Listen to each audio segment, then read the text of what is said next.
30절 보세요. 바리새인과 율법 교사들은 그의 침례를 받지 아니하므로 그들 자신을 위한 하나님의 뜻을 저버리니라. 그죠? 율법사에 해당하는 노미코스는 그 그람마티스라는 서기관과 동의어로 쓰였어요. 그런데 스스로 하나님께 열심히 있다고 자랑하는 소위 종교 지도자들은 침례 요한이나 예수님을 배척하는 거예요. 배척. 지금도 마찬가지예요. 왜 그 하나님의 의를 모르고 개인적 열심을 내는 것이 죄냐면, 복음을 알아야 돼. 복음. 열심을 내는 게 나쁘다는 게 아니에요. 열심을 내야 뭐냐면 진리를 깨달을 수 있어요. 그렇지만은 그 하나님의 의를 모르고, 그죠? 내가 나의 의로 천국에 가려고 하고 내가 의로워지려고 하는 게 그게 죄예요. 예수님이 왜 십자가에 죽으셨는지 그걸 알아야 된다는 거야. 나에게 의를 주시려고 죽으신 거잖아. 내 의를 네 것으로 해라. 내가 너를 위해 죽었노라. 그걸 고백해라. 시인해라. 입으로. 마음으로 믿고 입으로 시인해라. 그런 말씀 아닙니까? 그래서 그런데 이 사람들은, 종교적 지도자들은 열심은 있었지만, 열심을 자랑하고 있었지만 침례 요한이나 예수님을 배척하고 결과적으로 하나님을 대적하는 거예요. 그러니까 우리가 복음을 모르고 신앙생활을 하는 것은 결국은 하나님을 대적하는 거예요. 내가 교회 나와서 헌금도 드리고 예배도 드리는데 무슨 하나님을 대적합니까? 이렇게 말씀하시지 마시라는 거야. 하나님의 뜻을 모르고 신앙생활하는 건 하나님을 대적하는 거예요. 그래서 세리들과 같이 외견상으로 여호와 신앙으로부터 소외된 것처럼 보이는 자들이 오히려 하나님의 뜻에 가까이 접근하고 있다는 사실이라는 거야. 그래서 그 본문의 율법사와 같은 자들은 하나님의 율법 연구에 헌신한 사람들이에요. 그러니까 얼마나 율법을 잘 알겠어요. 율법의 세부 조항까지도 자세히 알고 있다라는 거죠. 그렇지만은 근본적인 메시지를 깨닫지 못하는 거야. 우리가 이 성경을 다 외우는 게 중요한 게 아니라, 중요한 거는 뭐냐면 이 성경 속에서 우리에게 말씀하시고자 하는 핵심 말씀을 알아야 되는 거예요. 말씀을. 왜 사람들이 이단에 가 있어요? 핵심을 모르니까, 성경이 뭘 말하는지를 모르니까, 어떻게 해야 구원받는지를 모르고 어떻게 하면 하나님의 뜻대로 사는 건지를 모르니까 그러는 거예요. 간단한 거라니까, 간단한 거. 그런데 뭐라고 그래? 거기 가야 구원이 있고 거기만 가장 말씀이 있다고 그러잖아. 그러니까 몇십만 명씩 몰려가는 거죠. 속는 거죠. 그래서 그들의 관심은 뭐냐면 하나님의 뜻이 아니라 율법의 조항들 자체였다는, 율법 조항 자체. 율법은 뭐냐면 그냥 한마디로 말씀드리면은 뭐냐면 이거야. 인간의 노력으로 안 된다. 인간은 죄인이다. 인간은 죄인이기 때문에, 여기 보세요. 인간은 죄인이기 때문에 안 된다는 거야. 인간의 노력으로 안 된다는 거야. 그게 율법이요. 그리고 우리의 죄를 깨닫게 하는 거예요. 죄를. 그래서 율법을 지켜서 구원받을 수 없고, 예수님의 그 은혜로, 믿음으로, 아까 말씀드렸지만 예수님이 나의 죄를 위해서 십자가에서 이루신 도를 이루셨잖아요. 십자가의 도를 이루셨잖아요. 십자가에서 죽으심으로써 우리의 구속사역을 이루셨잖아요. 그 이루신 것을 믿어서 내 것으로 받아들일 때 그게 복음을 깨달은 거예요. 다른 게 복음을 깨달은 것이 아니라. 31절 보세요. 또 이르시되 이 세대의 사람을 무엇으로 비유할까? 무엇과 같은가? 이렇게 말씀하시잖아요. 그리스도의 구원을 거절한 당시의 세대를 가리켜서 말씀하신 것으로 봐야 한다는 거야. 이 말 속에는 이스라엘의 불신앙과 그 때문에 받게 될 하나님의 진노가 암시되어 있는 거야. 쉽게 말씀드리면 그거예요. 여러분들이 교회를 다니면서 그 하나님의 말씀이 들리지 않고 그 말씀에 반응하지 못한다면 이스라엘 백성들처럼 하나님의 진노가 내 앞에 있다는 거예요. 그걸 알아야 돼요. 예? 그래서 여기 32절, 이게 핵심이에요. 비유하건대 아이들이 장터에 앉아 서로 불러 이르되 우리가 너희를 향하여 피리를 불어도 너희가 춤추지 않고. 예수님께서는 아무런 상거래가 이루어지지 않는 평일날 장터에서 놀이를 하기 위해서 모인 아이들에 대해서 묘사를 하는데, 아이들은 뭐냐면 결혼식 놀이와 장례식 놀이를 하였어요. 그래서 두 편으로 나누어져서 결혼식 놀이를 하면서 한편에서 피리를 부는 거예요. 그러면은 옆에서 상대편에서 막 춤을 추는 거예요. 춤을 춰. 그리고 또 한쪽에서 이제 장례식 놀이를 할 때는 이제 곡을 하는 거야. 아이고 아이고 하고 막 슬프게 우는 거예요. 그러면은 같이 막 그냥 눈물을 또 짜면서 눈물을 흘리면서 같이 이제 울어줘야 된다는 거예요. 그러면서 가슴을 막 치게 된다라는 거죠. 그러나 예수님께서는 이 놀이가 잘 이루어지지 않았을 때를 말씀하고 있는 거예요. 좀 전에 읽으셨잖아요. 그 앞에 구절에. 그래서 아이들은 이제 불평을 하는 거예요. 왜 내가 막 피리를 부는데 너는 지금 결혼식 놀이를 하면은 막 축제잖아요. 축제. 그러면은 막 춤을 춰줘야 되는데 그냥 무덤덤하게 가만히 있느냐. 그리고 근데 우리 어머니 아버지가 돌아가셔서 지금 내가 너무 슬퍼서 울고 있는 그 연극을 하는데 어쨌든 그 연습을 지금 막 이렇게 놀이를 하는데 너는 왜 가만히 있느냐. 우는 흉내도 내지도 않고 그냥 실실 웃고 옆에 있느냐. 이렇게 말씀하는 거예요. 얘기하는 거예요. 그래서 이처럼 서로 뜻을 같이 하여서 그 놀이에 흥을 돋워야 되잖아요. 흥을. 그죠? 그게 반응이 없는 거예요. 쉽게 얘기하면 뭐냐면 예수님께서 그 지금 천국에 대한 비밀을 말씀하고 있는데 이 서기관 바리새인들은 뭐냐 반응하지 않는다. 반응하지 않는다는 거예요. 그 더 쉽게 말씀드리면 교회에서 지금 진리에 대해서 선포하는데 뭐냐면은 나의 삶과 커다란 관련이 없다. 그냥 졸고 있는 거예요. 그런 얘기 하는 거라니까. 그냥 무표정하게. 목사님들이 그러잖아요. 가장 무서운 게 뭐냐면 여기서 말씀을 전하는데 그냥 눈동자도 안 움직이고 그냥 멍 해가지고 무섭게 쏘아볼 때, 그럴 때 아주 막 겁신한다고 그러잖아요. 이 말씀을 더 전해야 되는지 말아야 되는지 막 겁신한데, 그런 말씀들 하잖아요. 회개하라 그러면은 막 쏘아보고 그럴 때.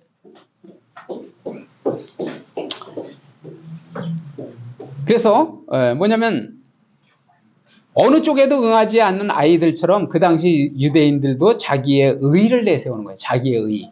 나는 의로운 사람인데 뭘 나보고 더 의롭게 살으라고 하느냐. 나보고 거룩하게 살으라고 하느냐. 내가 뭘 잘못하고 한다고 하느냐. 나를 죄인이라고 하느냐. 나는 의롭다. 그렇게 그래서 의를 내세우며 침례 요한과 예수님을 경멸하고 비난한 거예요. 비난.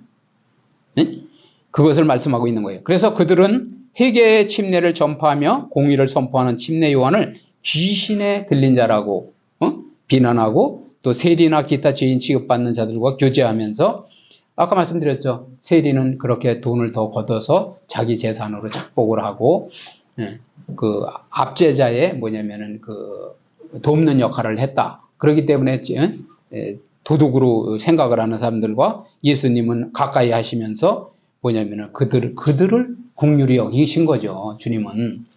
그랬더니 그걸 가지고 또 예수님을 죄인 중에 하나로 몰아붙였다는 거야. 너도 죄인과 교제하지 말라고 했는데 율법에도 나와 있는데 그런데 왜 그렇게 같이 교제를 하느냐 이렇게 몰아붙였다는 거죠. 33절 잘 보세요. 침례 요한이 와서 떡도 먹지 아니하며 포도주도 마시지 아니하며 너희 말이 귀신 들렸다 하더니, 그죠? 그런데 앞절에서 말씀하신 아이들의 비유가 이 세대를 적절히 묘사하는 이유를 제시해 주는데 예수님께서는 이 구절과 다음 절을 통해서 요한과 자신을 대한 사람들의 태도가 아이들과 흡사하다는 것을 말씀하는 거예요.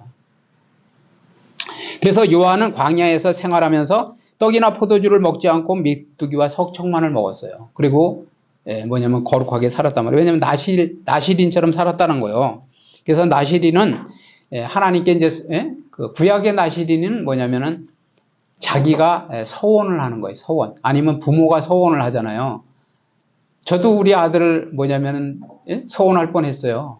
뭐냐면 제가 하나님 앞에 기도해서 낳은 아들이잖아. 하나님은 저에게 아들을 주시면 내가 하나님을 섬기겠습니다. 이렇게 철저히 섬기겠습니다 했잖아요. 그래서 나에게 없을 만한 했던 아들이 생긴 거예요. 그렇기 때문에 뭐라고 제가 그랬냐면 또 하나님이 달라고 하면 드리겠습니다 이런 거예요. 그럼 무슨 얘기예요? 그러면 전적 사역자로서 목사로 쓰길 원하시면 드리겠습니다. 그렇게 한 거나 마찬가지라는 거죠. 그런데 하여튼 구약적 나시린은 뭐냐면 자기가 서원을 하는 거예요. 그런데 부모가 서원을 하거나 그런데 그래서 포도주나 독주를 마시지 아니하고 광야에서 경건하고 거룩한 생활을 하였다는 거야. 침례 요한도. 그런데 유대인들은 요한의 금욕적인 생활에 대해서 비난한 거예요. 왜냐하면은 요한이 자신들의 사악한 잔치와 뭐냐면 사치한 생활에 참여하지 않거든.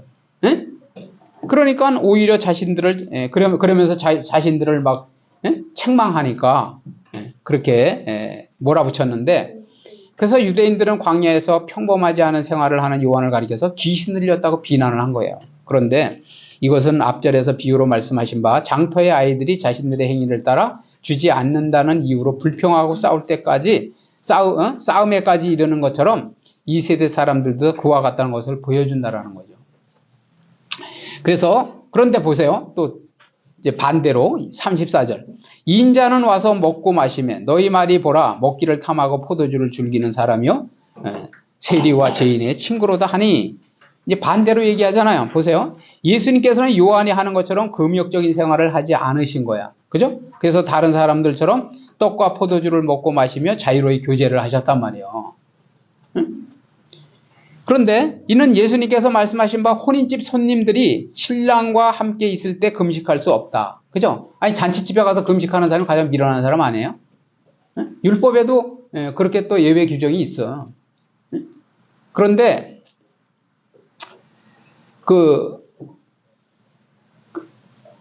그래서 예수님과 함께 있을 때는 신랑 대신 신랑과 함께 있을 때는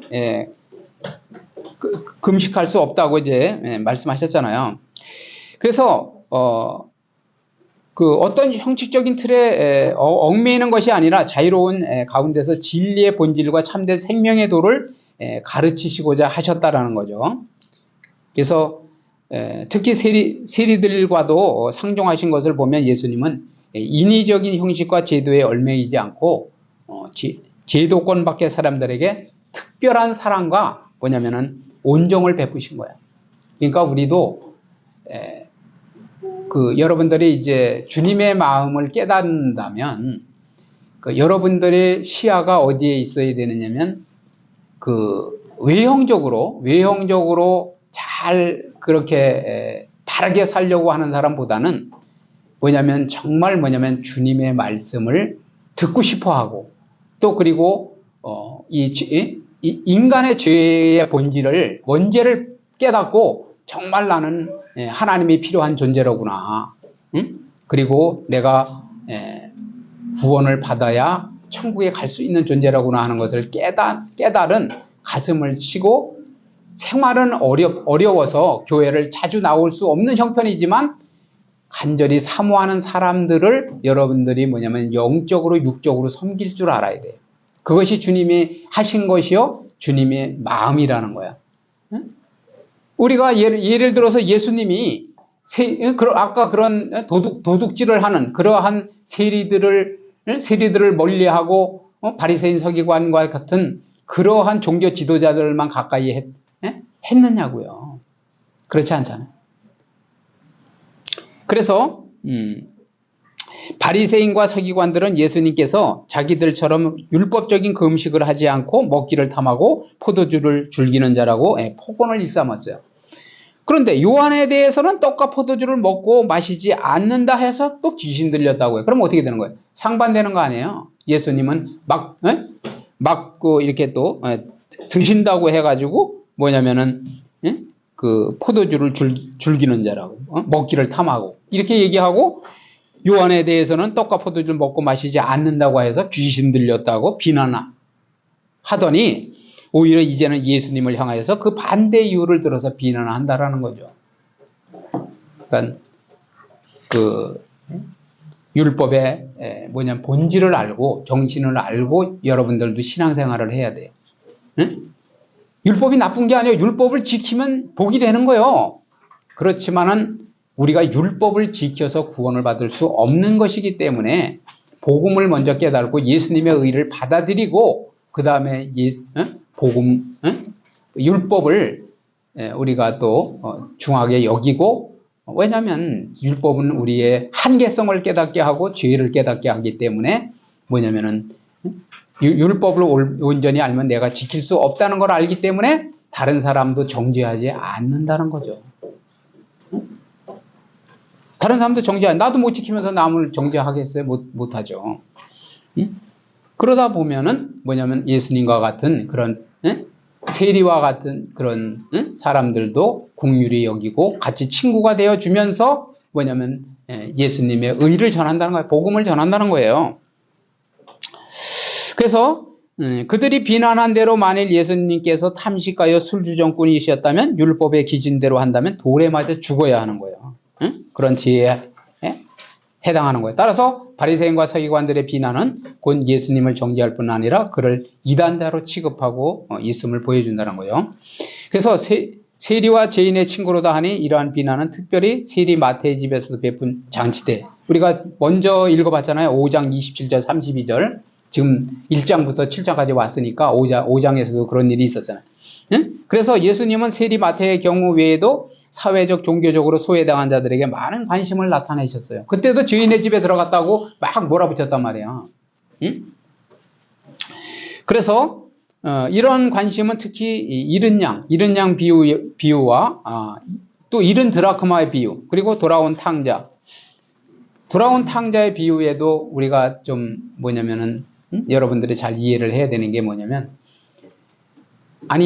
작은 아들은 자기 재산을 다, 내 모고치의 자산을 다 달라고 그래가지고 나가가지고 다 탕진하고 술집 여자와 막 놀면서 하여튼 그런 그 세상에 나가서 먹고 즐기면서 다 뭐냐면 탕진하고 돌아온 거예요. 그런데 맏아들은 집에서 그 아버지와 함께 계속 농사를 짓고 하면서 집에 있었단 말이에요. 그런데 그 큰아들이 그래서 뭐냐면 막 불평을 하잖아요. 나를 위해서는 소도 한 마리 안 잡더니 작은 아들이 이러다가 돌아온 아들을 위해서는 막 그 맨발로 쫓아나가서 아들을 맞아서 들여가지고는 뭐냐면 막 뭐 가락지를 끼우고 그냥 뭐 소를 잡자 그러고 그렇게 양을 잡자 하여튼 잡아서 막 잔치를 베풀자 이렇게 하잖아요. 그러는데 어쨌든 우리가 이 세리를 긍휼히 여기고 불쌍히 여기는 그런 주님의 온정과 사랑을 깨달아야 된다라는 거예요. 그래서 사랑하는 아들을 잃어서 간절히 기다리는 마음을 우리가 느껴야 한다는 거예요. 지금도 뭐냐면은 교회가 뭐 하는 곳인지 잘 모르기 때문에 신앙에서 상처를 입고 유리방황하는 그런 아버지가 간절히 찾는 아들이 있다는 거예요. 딸이 있다는 거예요. 아들이. 우리가 그 마음을 그래서 간절히 기다리시는, 우리가 좀 전에도 찬양을 했지만 그러한 마음을 깨달아야 된다는 거예요. 35절 보시겠습니다. 지혜는 자기의 모든 자녀로 인하여 옳다함을 얻느니라. 구약 성경에서는 곧잘 지혜를 의인화시켰어요. 의인화. 특히 잠언의 경우는 지혜에 관해서 많은 언급을 하면서 특별한 강조를 하고 있는데, 특별히 이사야서 9장 6절과 11장 2절에서는 메시아를 뭐냐면 지혜와 긴밀하게 연관시킨다는 거예요. 메시아를. 여기서 지혜란 곧 그리스도 자신을 가리키는 거예요. 그래서 성경은 지혜의 출처를 하나님께로부터 찾는데, 욥기의 저자는 지혜는 어디서 오며 명철의 곳은 어디인고 하고 욥기 28장 12절에 말씀하고 있어요. 그리고 잠언서 기자는 여호와를 경외하는 것이 지식의 근본이다. 이렇게 갈파하였다라는 거죠. 잠언 1장 7절에. 그래서 다시 말해서 사람이 하나님의 지혜를 구하고 하나님의 조언을 구할 때 그 간구에 대한 응답으로 지혜를 얻게 되는 것이라는 거예요. 그러니까 여러분들이 신앙생활을 잘하는 것은 뭐냐면 하나님께 지혜를 구하는 거예요. 지혜를. 지혜가 최고라니까요. 지혜를 구하면 사기 안 당해. 남한테 또 인생을 도둑질 당하지 않아요. 인생을. 여러분들이 왜 어려서부터 지금까지 열심히 살으려고 또 뭐냐면 아주 행복하게 살으려고 애를 쓰는데도 안 되느냐? 결국은 뭐냐면 인생을 도둑질 당하고 있는 거예요. 마귀에게 속고 있는 거라고. 마귀에게. 세상에 속고 있는 거예요. 세상 신에게 속고 있는 거예요. 그렇기 때문에 나중엔 세상을 떠날 때는 그런다잖아. 또 떠나서는 그런다잖아. 껄껄껄. 내가 그때 조금 더 지혜롭게 살 걸. 그때 조금 더 사랑을 베풀면서 살 걸. 그 짓을 미련한 그런 실수를 하지 않을 걸. 그런다잖아요. 그래서 지혜가 최고예요. 그래서 여기 뭐냐면은 하나님께 우리는 지혜를 구해야 돼. 지혜. 모든 것은 지혜로 연결이 되는 거야. 정말 뭐냐면 지혜로운 사람은 뭐냐면 은과 금이 따라오는 거예요. 은과 금이 따라오는 거라니까. 뭐 영력, 지력, 체력, 경제력, 물권, 인권, 영권 다 하잖아요. 예수님을 얻으면 그 모든 것이 따라온다니까. 따라와. 사람도 그런 사람을, 나에게 유익한 사람을, 하나님을 잘 섬기는 사람을 만나게 해주신단 말이에요. 그럼 내 인생에 꽃이 피는 거예요. 그런데 사단 충만한 사람, 자기 욕심이 충만한 사람을 만나서 그 사람이 나의 은인인 줄 알고 나를 도와줄 사람인 줄 알고 교제를 하다 보면 나중에는 완전 그냥 빈털털이 되는 거예요. 그래서 열심히 살고도 사기를 당해가지고 결국은 교도소에 앉아있는 사람도 있고, 결국은 뭐냐면 인생을 자포자기하고 또 자살하는 사람도 있고, 별 사람이 다 있잖아요. 그래서 잠언서에도 좀 전에 말씀드린 대로 여호와를 경외하는 것이 지식의 근본이다, 이렇게 말씀하는 거잖아요. 그러니까 하나님을 섬기는 것이 가장 뭐냐면 지혜롭게 사는 거라는 거예요. 신약 성경에서는 하나님의 지혜는 특별히 성령과 관계가 있어요. 성령. 그래서 여러분들이 뭐냐면 성령님에게, 지금 시대에는 뭐냐면은 성령께서 우리와 함께 하시는 거예요. 그래서 하늘의 비밀도 성령께서 알려주시고 깨닫게 하신다는 거죠. 그래서 미리미리 오늘은 이런 일을 해라, 저런 일을 해라, 이 사람을 만나지 말아라, 저 사람을 만나지 말아라 알려주시기도 하시고, 또 성경을 읽을 때도 조명해 주시는 거예요. 말씀을. 이게 이런 뜻이다, 저런 뜻이다 하고. 그래서 성령님은 쉽게 얘기해서 보혜사잖아요. 보혜사는 돕는 자예요. 돕는 자. 그래서 성령님은 우리를 초월적 능력으로 우리를 도우신다는 거죠. 우리를 초월적 능력으로 도우시는 거예요. 그래서 여기 보면 자녀란 지혜의 근원이신 그리스도를 믿고 따르는 모든 성도들을 자녀라고 하는 거야. 그리고 옳다함에 해당하는 헬라어는 뭐냐면은 옳음이 밝혀지는 거예요. 옳음이. 우리가 뭐냐면 어떠한 신앙생활을 하는 것이 옳게 신앙생활을 하는 건지를 깨달아야 된다라는 거죠. 그것은 지혜의 근원이신 그리스도를 믿고 따르는 모든 성도들이 결국은 하나님의 자녀가 되면서 그 자녀가 자녀다운 지혜로운 삶을 살 때, 아, 하나님이 의로우신 분이로구나, 이렇게 사람들이 고백할 수 있게 되는 거라는 거예요. 그래서 본절의 의미는 쉽게 설명하면, 그리스도와 그 복음이 대적들 때문에 곡해되고 비난받으며 친내 요한과 같은 하나님의 일꾼들이 핍박을 당한다고 할지라도, 그리스도의 복음은 말씀대로 살려는 신실한 성도들에게 그 위로와 기쁨이 되며 그들에 의해서 세계 만방에 선포되고, 그리고 옳다고 인정함을 받게 된다라는 거죠. 옳다고. 그러니까 여러분들이 뭐냐면 신앙생활은 결론을 내야 돼. 결론. 흔들리면 안 돼. 아, 내가 이렇게 사는 것이 가치 있는 인생을 사는 것인가? 아니면은 야, 진짜 천국이 있기는 있나? 이런 의심이 든다면은 세상에 한 발은 교회에 발을 담글 거 아니에요. 그런데 잘 생각을 해보세요. 배가 이렇게 가잖아요. 배가. 근데 배가 기차나 일처럼 곧장 앞으로만 가는 것이 아니라 여러분들의 신앙생활이 뭐냐면 가는데 점점 배가 벌어져. 조금씩 각도를 벌어져서 하나는 오른쪽으로 가고 하나 왼쪽으로 가. 여러분의 인생이 그렇게 돼야 돼요. 그러니까 내가 신앙에 올인을 할 것인가? 아니면은 세상에 더 뭐냐면 관심을 가지고 세상에 묻혀서 살 것인가? 어느 날은 결정할 때가 온다는 거예요. 그러면 두 배에 다 발을 안 띄려고 하면 어떻게 돼서 가랭이가 찢어지는 거예요. 결국 어느 순간에는 이쪽으로 옮겨 타야 돼. 아니면 세상으로 바꿔 타든지. 그렇게 되는 거라고요.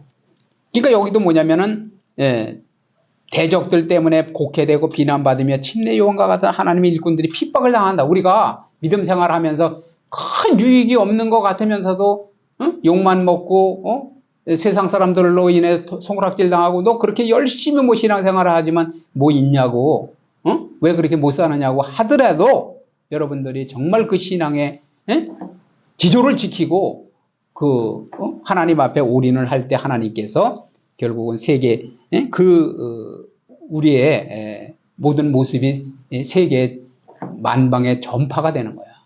선포가 되고 전파가 되고 증거가 되고 여러분들이 사실적으로 주님의 증인이 된다는 거예요. 증인. 아니야? 저 사람은 정말 그렇게 정말 흔들림 없이 신앙생활을 하더니 정말 하나님의 사람이다 하는 것을 통해서 하나님이 인정을 받게 된다는 거예요. 결론은 뭐냐면 우리는 시장에서 피리를 불면서 결혼식 놀이와 곡을 하면서도 장례 놀이를 하면서도 서로에게 반응하지 않는 아이들과 같이 예수님 말씀 앞에 무감각한 신앙생활을 하면 안 된다라는 거예요. 아시겠죠? 신앙생활을 할 때는 정말 뭐냐면 오늘은 저 말씀을 나한테 하나님이 들려주시려고 오늘 예배를 드리게 하셨구나. 저것이 내 인생에서 좌표. 그잖아요. 망망대해에서 배가 가야 되는데 뭘 보고 가겠어요? 그 좌표를, 좌표를 보고 가는 거예요. 저 등대. 등대를 보고 가는 거예요. 등대. 여기가 동쪽인지 저기가 서쪽인지 나침판을 보고 가야 될 거 아니에요. 그게 신앙생활이라니까. 그래서 단순하게 뭐냐면 반응을 안 하는 것이 아니라 살아있는 믿음. 살아있는 믿음은 뭐야? 하나님이 살아계시죠? 그럼 나도 살아있어야 될 거 아니에요. 그 하나님의 살아계신 말씀이 선포될 때 내가 그 말씀이 들려야 내가 살아있는 믿음이지. 하나님이 살아계신 하나님께서 생명의 말씀으로 막 선포가 되는데 나는 죽었어. 죽어가지고 안 들려. 그리고 거기에 대해서 전혀 반응 없이 그냥 내 인생을 또 살아. 마귀가 이끄는 대로. 그럼 그건 죽은 믿음이에요. 그런 인생을 살지 말라는 거예요. 두 번째는 뭐냐면 우리도 예수님처럼 사회적 종교적으로 소외당한 자들에게 많은 관심을 나타내야 한다는 거예요.